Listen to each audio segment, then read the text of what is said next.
Are we ready to begin? I think we are. Okay, well, welcome everyone to this webinar that is titled Maintaining the Momentum, Networking and Actions by Geoscience Stakeholders Support NGSS Implementation.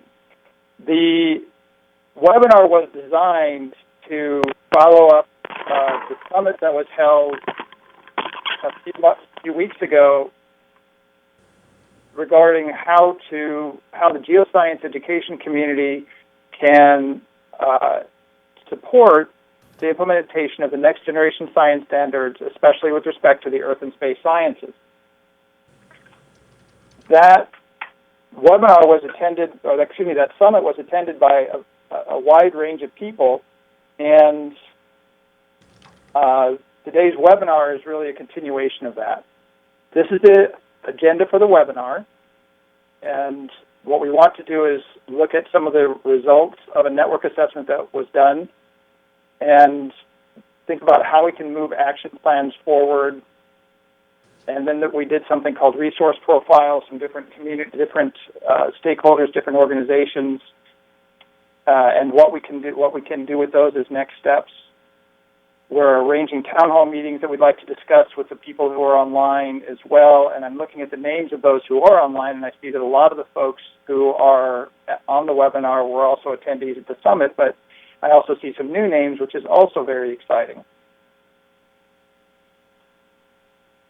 So the summit, just to give the background to those who were not there, was organized by the American Geosciences Institute and the National Association of Geoscience Teachers. We met for 2.5 days, April 29th to May 1st in Silver Spring, Maryland. 60 people took part in all or part of the sessions of the summit, and we did a variety of formats to explore these questions about implementation. The photos there give you some flavor of what it was like. We did exercises where we had people map their own networks, their interacting networks, and also talked as whole groups. We had plenary sessions, etc. Prior to the summit, we took several steps to prepare, including doing a needs assessment. And if you go to the summit website, you can see a recorded webinar where we went through some of the results of the needs assessment.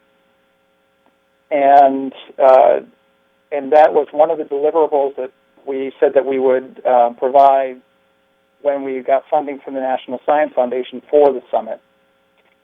You can see the other deliverables that we said that we would provide at the end of the summit or over time, and one of those is this community building that we said we were doing, the second bullet there, and then also looking to collect some record of NGSS congruent products, and those are those profiles that I mentioned a few moments ago.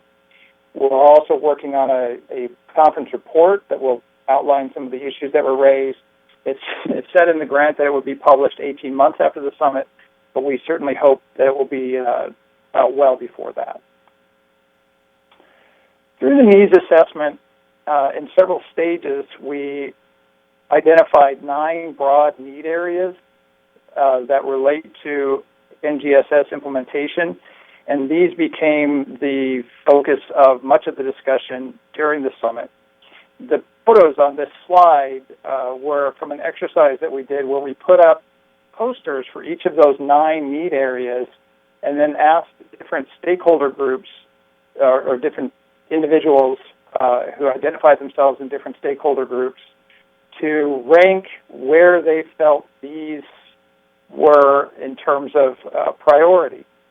Each person took a Post-it note or a set of Post-it notes that were colored by their stakeholder group. They put a 1, a 2, or a 3 on those, and then they placed them on the posters. And this generated a lot of discussion, as did other exercises that we did. Go ahead. And one of the things that we did was to do what is called a network assessment.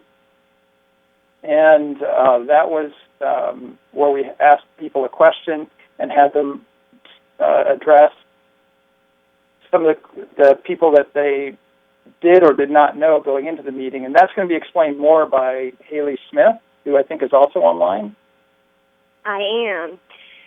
So we asked people to go through the list of participants and indicate who they knew how to collaborate with on NGSS implementation.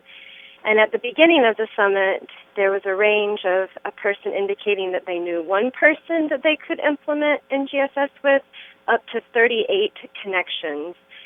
So you see that some people came in not knowing very many people, and some came in feeling like they could work with a lot of different people. That average was 15 people that they could work with.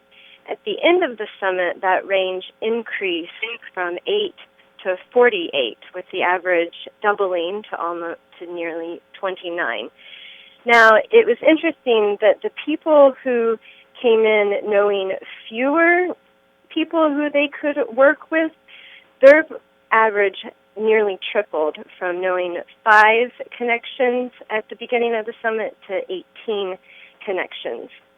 Now, when someone said that they knew how to collaborate with them, the person they indicated they knew how to collaborate with didn't necessarily say that they knew how to collaborate with them. And so we looked at mutual connections. This means that both parties said they knew how to work together on NGSS implementation. And at the beginning of the summit, there were 162 instances of mutual connections. And then at the end of the summit, the assessment showed that there were 324 instances of mutual connections. So we feel as though the goal of being able to create a stronger network through the 2.5-day summit was successful in this regard.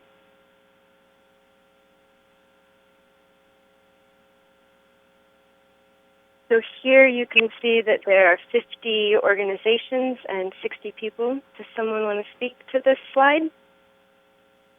Yeah, so this slide shows the organizations that were represented, and there were actually others that were there as well, but these were the ones that people self-identified as being the ones that they were there to represent. So it's really quite a wide array of organizations that had representation at the summit meeting.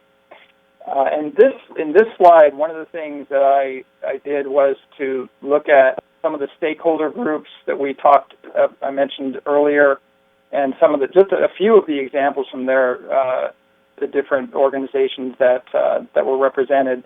For example, under professional societies, I didn't put AGI or NAGT, although they're both professional societies, because I've already mentioned them. They're already on the slide. But one of the things that is really important in this regard is to note that there were many overlaps.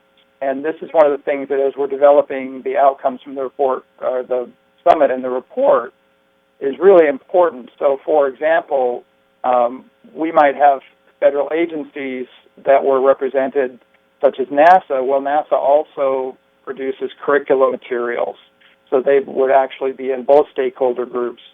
BSCS produces curriculum materials, but they also do teacher education and professional development. So that can be said for a lot of these different organizations, that the different stakeholders often play more than one role.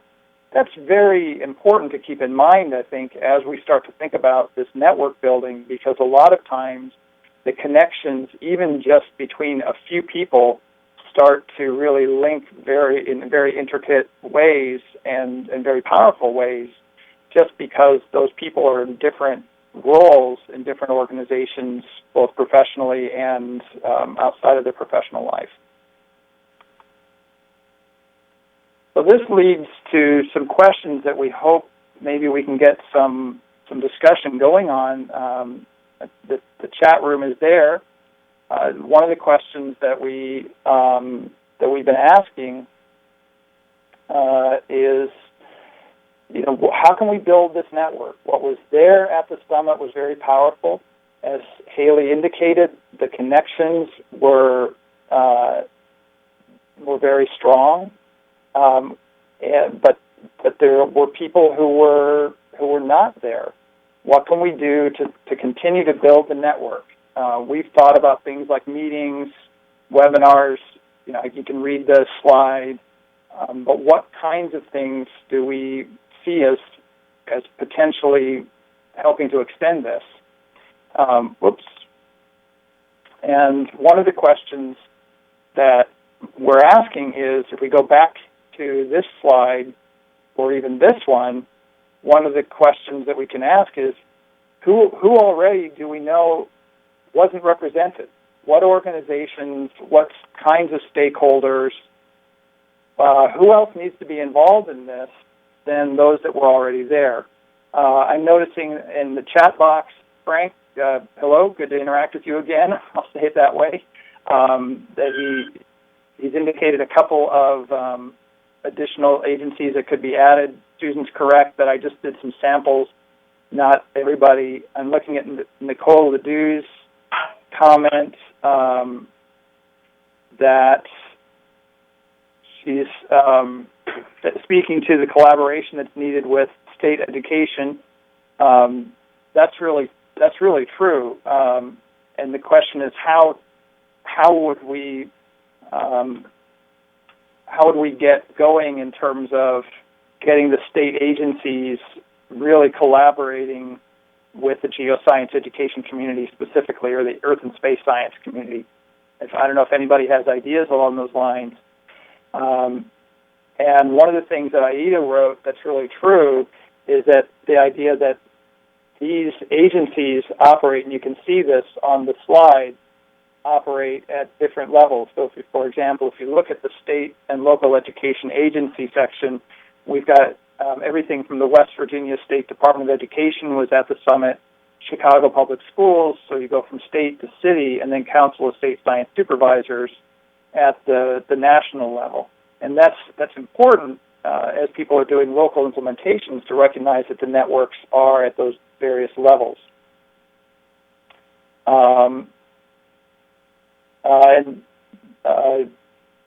I see Stephanie has indicated that National Park Service could be added. I don't know if we had representatives from the National Park Service, but certainly they do some important work. I'm interested in what, Stephanie, what you were thinking in terms of the kind of work that they do that could be, there you go. Whether they're, I do some work with the National Park Service, but I'm not sure exactly what their role in NGSS might be. That might be something that you could support the network building by including that. I'm also not sure, John might be able to address this, whether the National Park Service has done one of the resource profiles that we'll be talking about in just a few minutes. So that might be a way to add as well. I'm seeing Barbara saying that she used the Earth Science Literacy Principles. That's a product that a number of different organizations worked together on over quite a period of time, and can be made available through AGI or through other organizations as well. And Ray, hello Ray, as well. State Department of Education could begin at home. That's true with their local geoscience community. I wonder how you might see them going about that. One way that I can think of is the state geologist, State Geological Survey, often is very, very interested in working with K-12 education. I know when we have people at AGI who ask for input, in terms of like having a geologist come out to schools or whatever, those are the first folks that we contact, and they're often very happy to do that. So again, the idea being that we need to build this network. We need to think about how we can do that. Stephanie's got some good ideas in terms of natural laboratories, and that's something that really is important, Stephanie. I'm glad you brought that up, the notion that that informal science education also plays a really important role in NGSS implementation, especially in the earth and space science areas, because there are so many wonderful and very effective informal science education providers that often do a lot of work with students, with curriculum, and with with teacher professional development as well. And so they're an important part of this network, or this community in that regard. So I'm going to pass this on then to the next slide, and Susan's going to talk a little bit about action plans and what we can do, and what took place and what we can do to move those along as well. Okay. Hi, everybody. This is Susan. One of the things that we did during the summit was to have people fill out a form with their ideas about what they could do at different levels. And some of the questions we asked were, please describe an action that you can do on your own, something you can do through an organization, something that could be done organization to organization, and then where are the big question marks? Where is there something that you know needs to be done, but you yourself do not know how to do it? And we had responses from about half of the attendees. So, times 4, that's times 4 different categories. That's a lot of potential actions that people suggested, and I think that's really one of the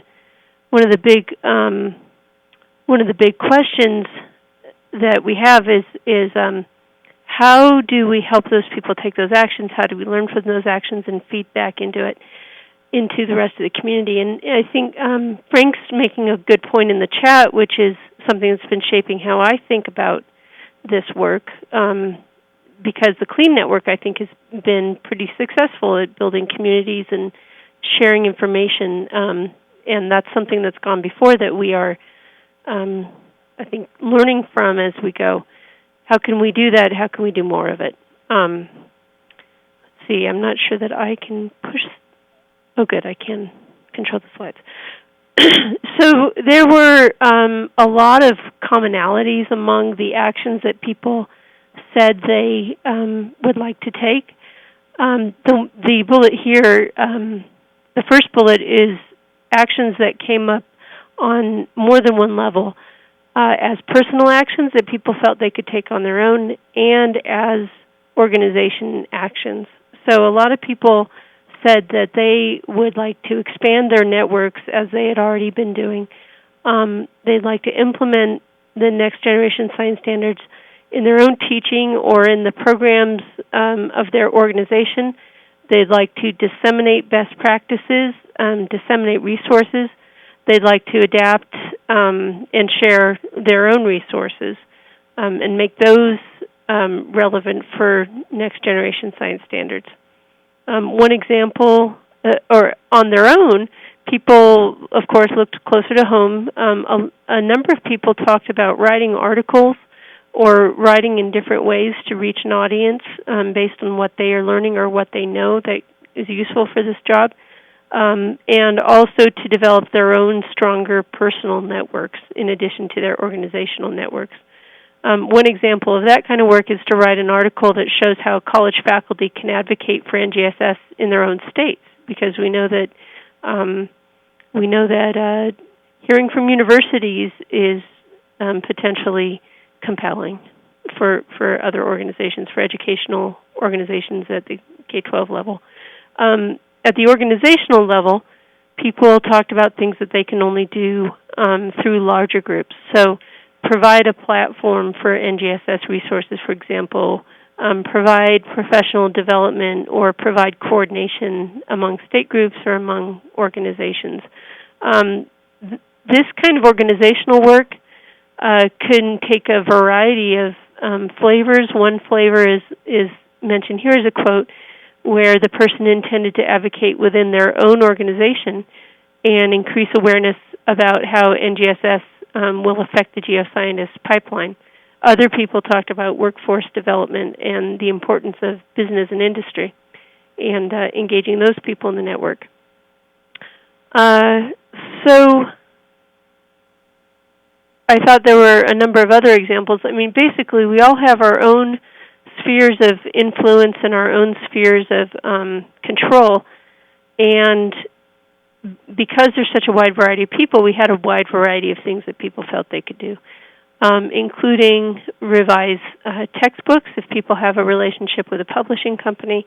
There was the idea that state supervisors could develop regional coalitions to share materials that support teachers. I think that's great, considering that people have different geoscience contexts and may be able to come up with storylines that are relevant across different states and different regions.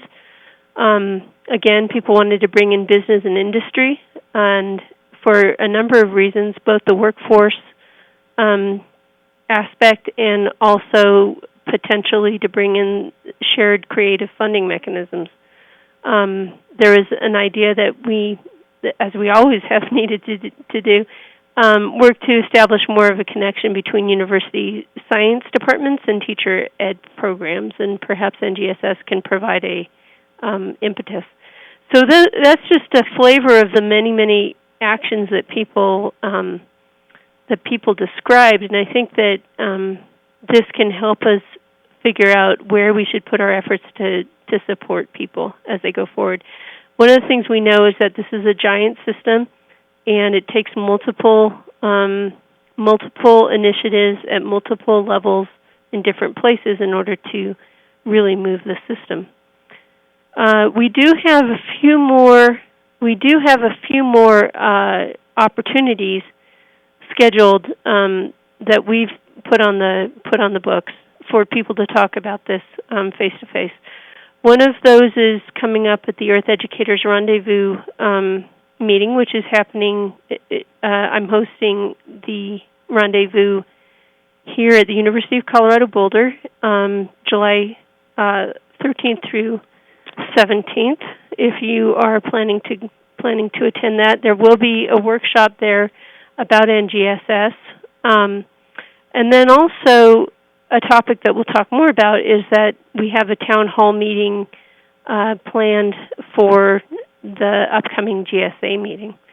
So if you go to GSA, that would be a good place to further this conversation. We intend to propose a town hall meeting for AGU as well. So there should be some multiple opportunities. Another action that people can take that I'll talk more about on the next slide is to complete and finalize organization profiles. And since so many of the people that are on the call were at the summit, it's likely that there's already an organizational profile there, but work needs to be done to make that public. So here's an example of one of the pages. This is the NAGT page. And so each of these profiles, if you weren't there, if you haven't seen this before, the organization of it is that there's a summary with the mission and the key initiatives and focus areas, so you get a sense of what that organization is all about. And then there are resources or projects or existing activities that the organization's doing to implement NGSS, and those are binned along each of those need areas that Ed described. So you can, if you are primarily concerned with teacher readiness, for example, you can look at all of the resources that are there under teacher readiness. We do have, as of the other day, we had 38 profile pages so far, and I think that's decent. We had about 50 organizations, so that means that we're having pretty decent uptake on doing these profile pages. But if you would like to look at that profile page, if you were not at the meeting and you're part of that organization and you want to see what that page looks like, you can browse the profiles of your own and other organizations at the link here. These are not public yet. These are the in-progress profiles. But if you have an opinion about what should be on a particular organization profile, if you're part of that, you can contact that organization's representative and take a hand in making sure that profile reflects what you think it should. If you are part of organizations that you think should be represented and there's not one, you can complete a new page through a form that is here at this URL. The idea is that we have sufficient resources captured there at multiple levels, and this is about organizations and people you can work with more than it is about individual activities or learning resources or something like that. It's about how do we build what we know about each other so that we can work more together. And then these will not be on the public website until the organization has okayed it. So as that starts happening and we have a critical mass of validated pages, then we will make those live on the website as a public collection. But in the meantime, here are the URLs that you can use to participate in that. So that's an immediate thing that anybody can do right now to help move this forward. And with that, we're going to transition to talking about the town hall meetings, and I'm going to turn it over to Aida.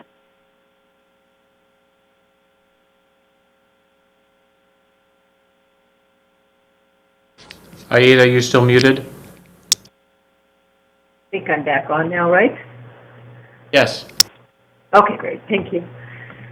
So I want to just continue the discussion with the focus of thinking about our networks and thinking about expanding our networks, but a little bit more deeply than that, thinking about those who have not yet formally joined our discussion and how we reach out to people at a whole bunch of different levels. So within our own very local areas and out broader into the state and broader into the national level, how do we engage others in these conversations moving forward?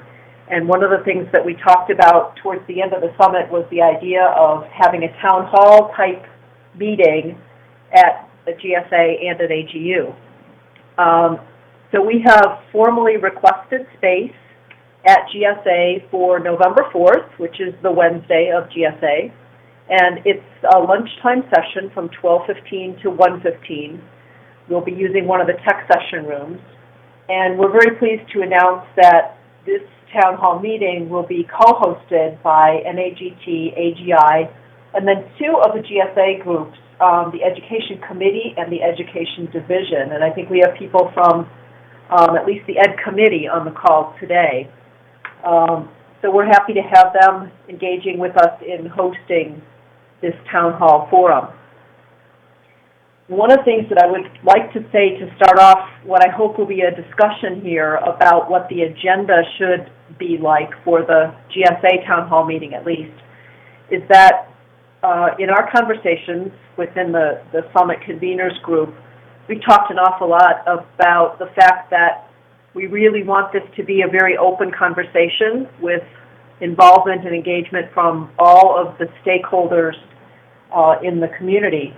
So we feel like GSA and AGU are good places to continue that conversation and to have nice opportunities for everyone to add people to their NGSS collaboration networks. So at this point, the big question out there, and I'm hoping that we can unmute a bunch of people's microphones and actually hear each other's voices, is we have an hour of time at GSA.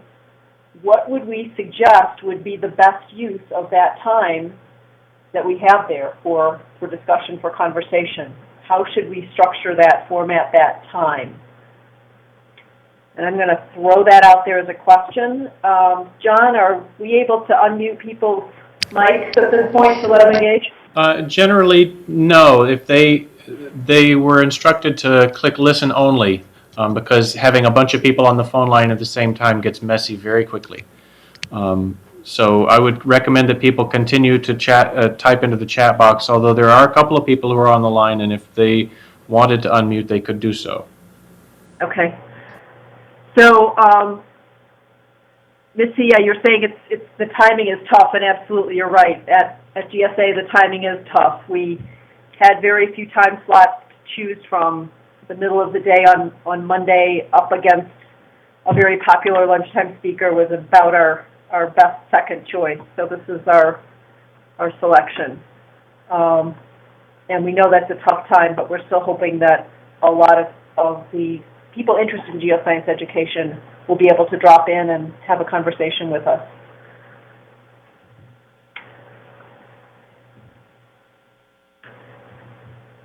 And I think maybe Missy was responding just now to the notion of doing another webinar, but scheduling it at such a time that teachers would be very able to, or more able anyway, to take part. I think that's a really terrific idea to think about doing a webinar on, I don't know, what would it be, a Saturday afternoon?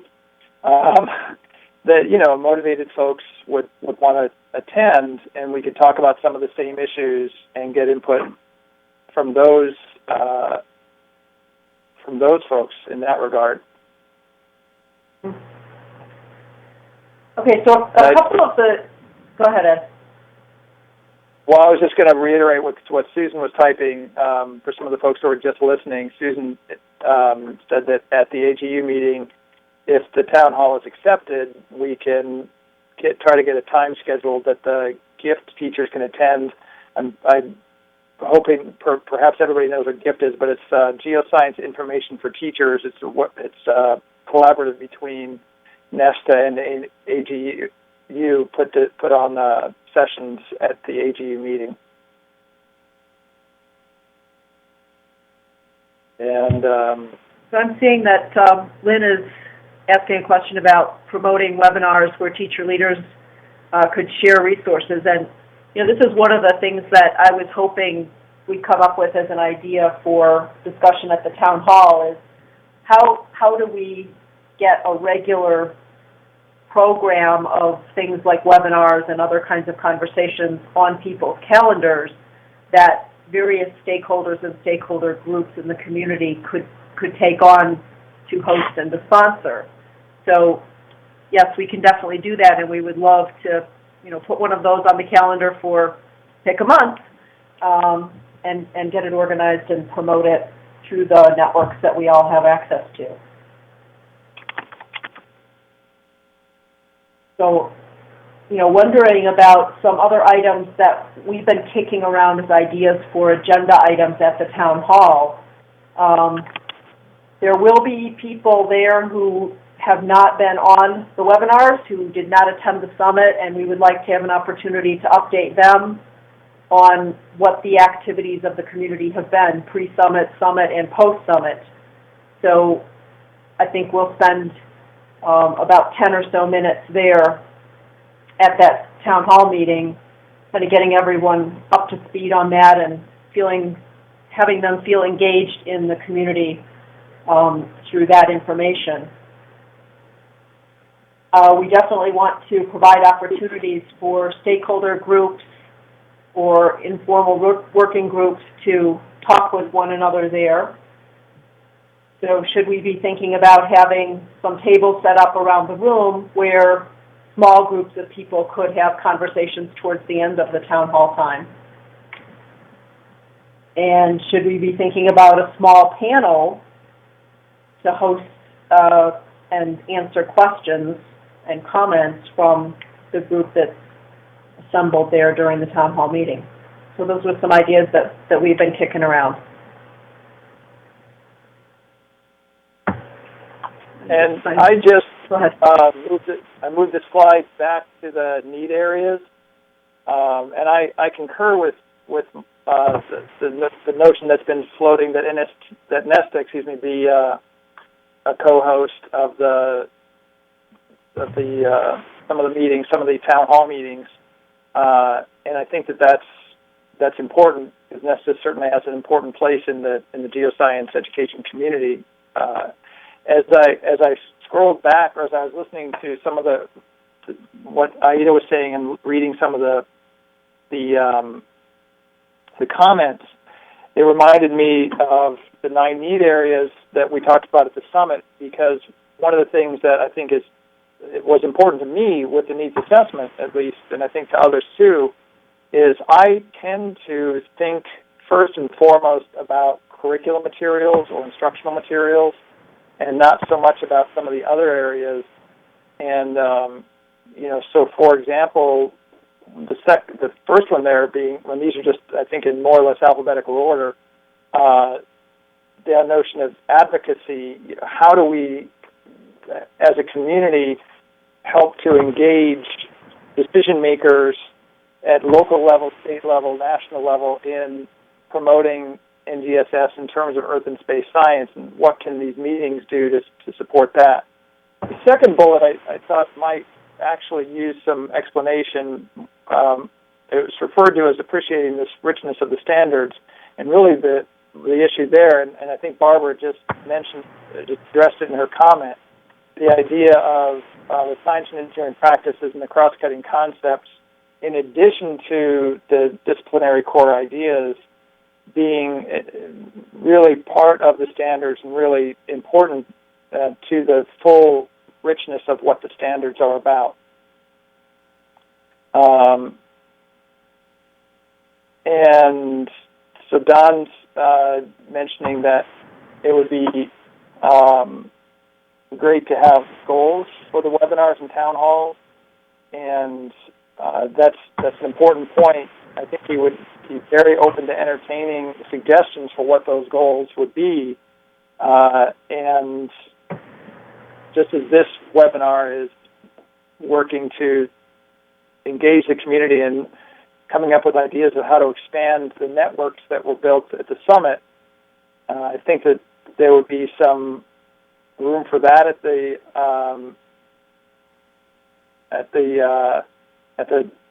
town hall meetings, but there would also be time for other things. Although, just as I say that, I'm reading Don's message that we can't expect too much from an hour-long session. That's really true.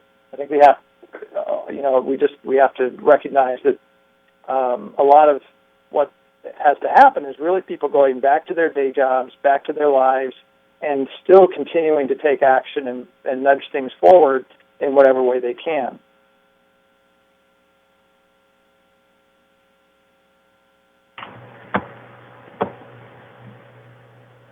I see Barbara's note about the local museums, and I think that that's an important thing to keep in mind, that we have so many groups that are part of this and can actually do a lot. Let's see.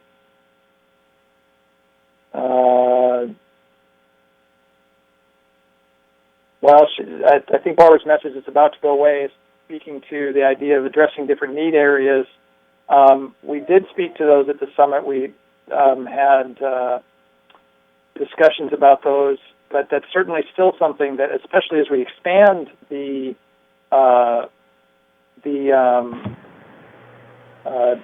network of people, we can engage additional people in talking about those need areas and other need areas. There may be others.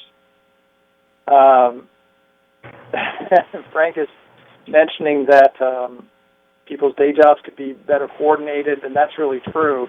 That's one of the things that I've been very encouraged by is, since the summit, the number of people that I feel I'm working with in one way or another at different levels, being able to expand what I'm capable of, because now I'm working with other people who have additional resources, knowledge, and skills that we can bring to bear.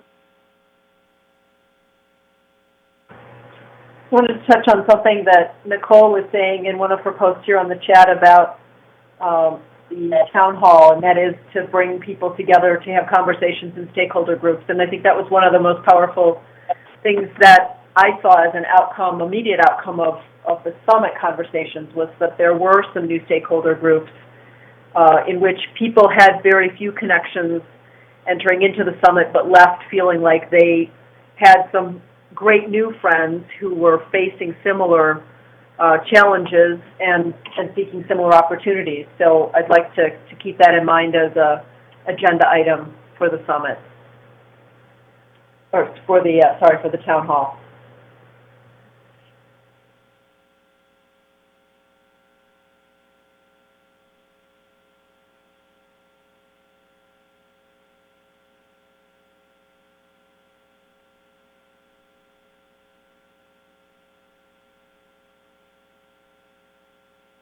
Frank asked an interesting question there about who's working in their day jobs on what just moved, on what in the next 12 months would be key to know and to collaborate with, I guess. And that's really an important point. I think a number of us are. That's really going to be important because I think lots of people have lots of responsibilities that they're already taking on, and I'm not sure that very many people have the luxury of having NGSS be a really central part of what they're doing on a day-to-day basis.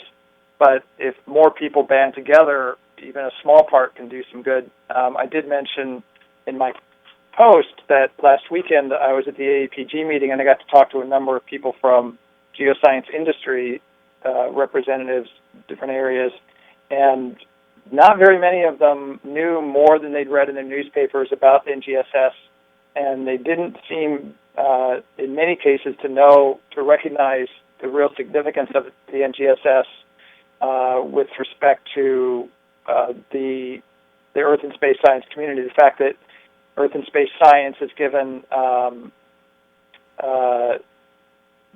equal weight in terms of its stature with respect to physical science and life science, but then that creates an issue around teacher readiness, those kinds of things that, the idea that NGSS is really about teaching science as science is practiced, which is one of the things that also becomes an issue for teachers who haven't had the opportunity to practice science directly. But still, it presents a wonderful opportunity in that it was said at the summit, and I think it's a good point that a lot of times when any science is taught well, it gets to geoscience, because geoscience is what makes a lot of other science, as well as geoscience, relevant, and relevance is a key to teaching well. So it's one of the things that I know I'm working on is the idea of what can we do to help inform communities about the geoscience community about the importance of NGSS and supporting the NGSS through advocacy and through various kinds of programs that can be supported.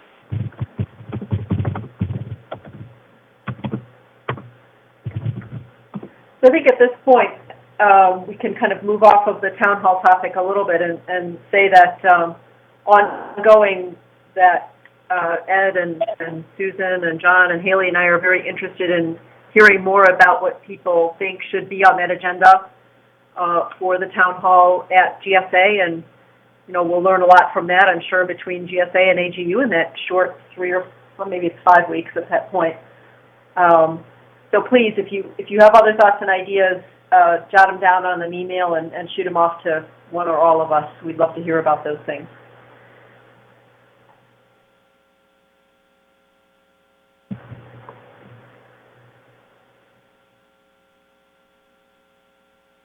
Ed, did you want to kind of wrap up this last slide here? Well, I think that the idea of this slide is to think about. So we've had a summit, we've had some webinars, we're continuing to have discussions. Some of us in small groups. What are some of the things that we need to continue to address? I just brought up one, for example, which is how do we get the geoscience industry folks recognizing the role that they might play in NGSS implementation. There were some other folks that had other ideas. If we could reiterate some of those in terms of what kinds of future discussions and webinars would be useful to the community. Certainly the idea of having some of these be focused on topics that would be particularly salient to teachers and have them late on Saturday afternoon or weekend afternoon so that teachers across the country can attend. But then the question is, what would that topic be? What would be something that would be particularly engaging or something important for teachers to engage with? And I'm hoping that we can see some possible ideas here.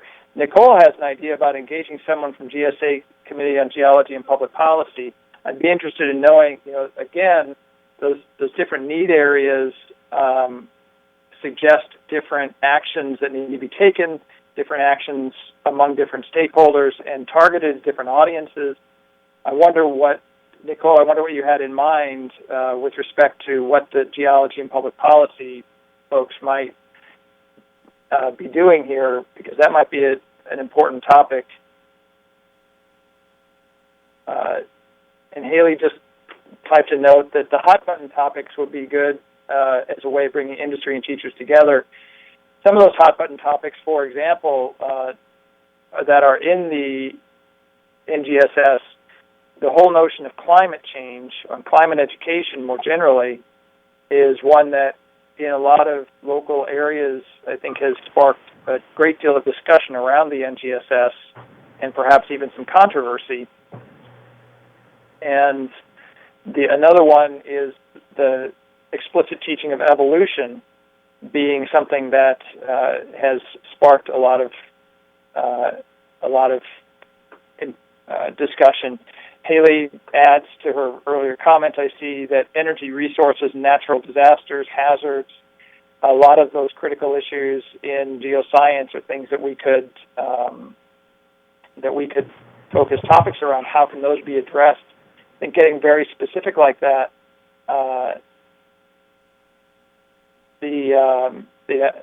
that might be of a flavor that teachers would find very useful. Again, going back to some of the earlier comments about resources and how resources can be shared, especially resources that might not fit on the profile pages, although those I think were constructed well. We've got, and I've had a hand in them, so of course I think they were constructed well. But the idea that there are individual resources out there that could also be shared, people could be made aware of, that might be something that could be part of a discussion. I'm watching the list for possible topics that we need to have additional webinars on.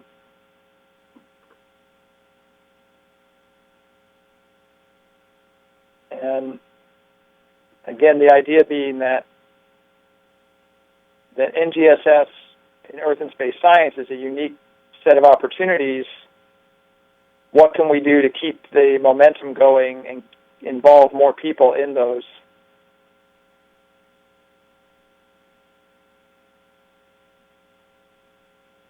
One thing that Carla just wrote about, and I think it was mentioned earlier, that some of these listservs and some of these resources cross sciences. And I think Susan was the one who said something about perhaps the physical science and life sciences have some things that are we can take some lessons from. And I think there is a tension between what we need to do as an Earth and Space Science education community, what we need, and broadening that to the geoscience community more generally, but how can we enlist the help of these other sciences in this as well and keep everybody involved and maybe supporting each other in a lot of different ways.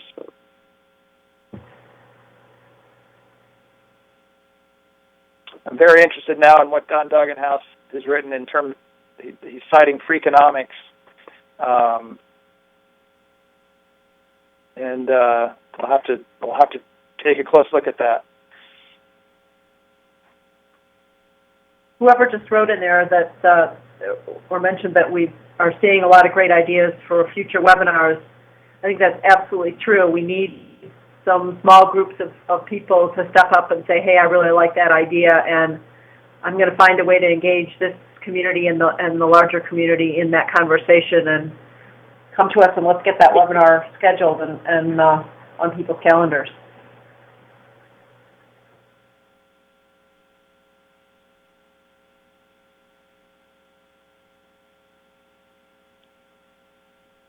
Nicole, I see on your note that you mentioned advocacy as something other than developing resources. And again, I think that that's really true, the notion that I know I tend to immediately think about, what can I use to teach with directly, but there's much more to it than that. I wonder if people have other ideas about what would be topics in addition to resources.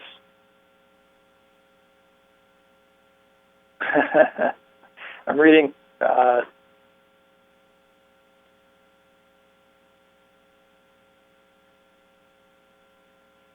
reading Don's note, and I'm trying to sort it out. And I think Nicole again writes a very thoughtful comment about, and I see Susan just agreed with it, that a lot of times the Earth and Space Science community isn't even listed. Like when you see lists of STEM careers and such, that's just one example of where often we are considered absent from those discussions.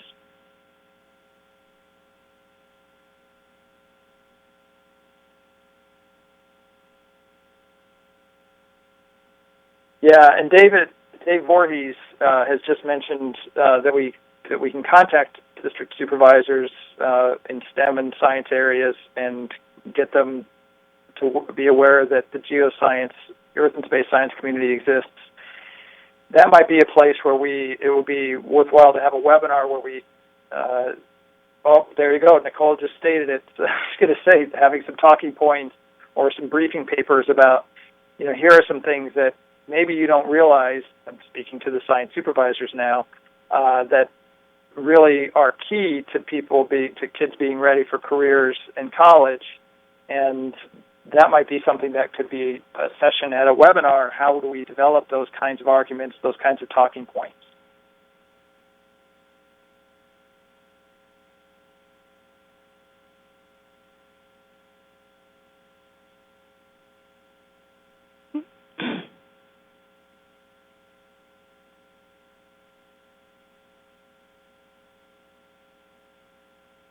Yeah, and Susan and Carla just had an exchange that's really worthwhile about the idea of streaming the town hall or somehow engaging folks. One of the things that we did at the summit, in addition, was we did use social media to extend the discussion, tweeting, using Tumblr, different ways of getting things out there. I don't know if social media is the best way. I don't know what kinds of communication is most effective. Newsletters. My guess is that everything we can think of is the best way to go.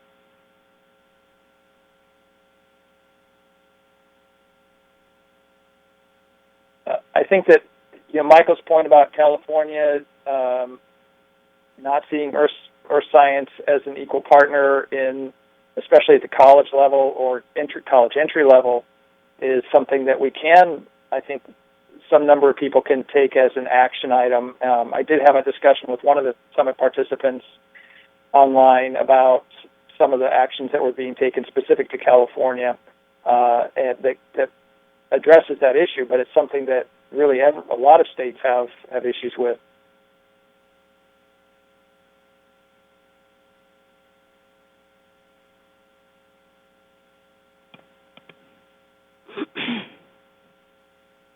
Yeah.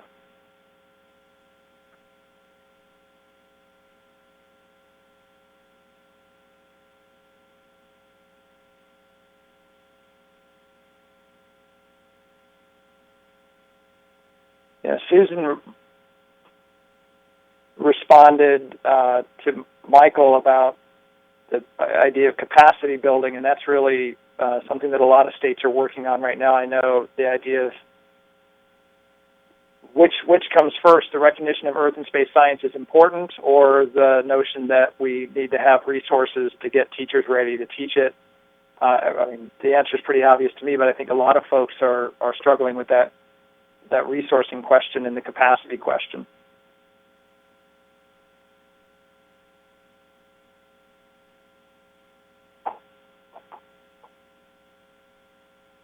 Frank's point that he just made about NGSS implementation happening at district levels. Somebody used a term at the summit, I'm not sure if this really applies, but the idea of a rogue district, that is a district in a state that is not adopting NGSS, but that the school system is, or even just in some cases schools are, is something that suggests some other points where some support could be used. I'm sure those folks would appreciate what support they could be provided. It gets pretty intricate in those cases.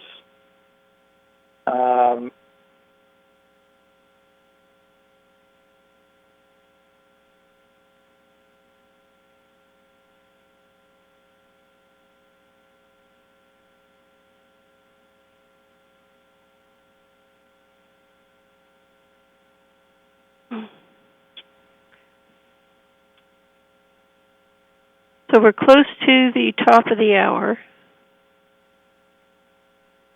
How shall we wrap this up?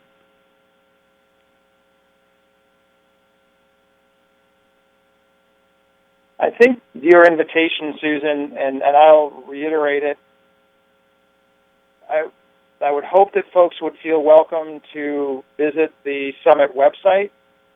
That is at the CERC website. I don't know if it's possible, John, to send out that address. Also, my contact information, I think, is on that website, and it's pretty easy to find me through AGI. If you don't have my email address, I'm looking at the names that are on the list. I think almost everybody does. And on the summit website, there's also the program, and the program has a list of attendees.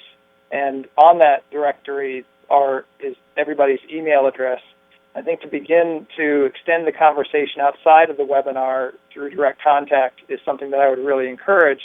And John just posted the link to the summit website, which has all the webinars and has the program with everybody's directory information in it that attended, including the 3 conveners that were on this session, and John, who did, again, a specifically wonderful job with the technology today. So I will close by saying thank you very much on behalf of AGI and the conveners for attending today, and the NAGT for their continued support of these activities in CERC as well. We'd love to continue to hear from folks and to see this initiative continue to move forward. Thanks very much for your time and your ideas today.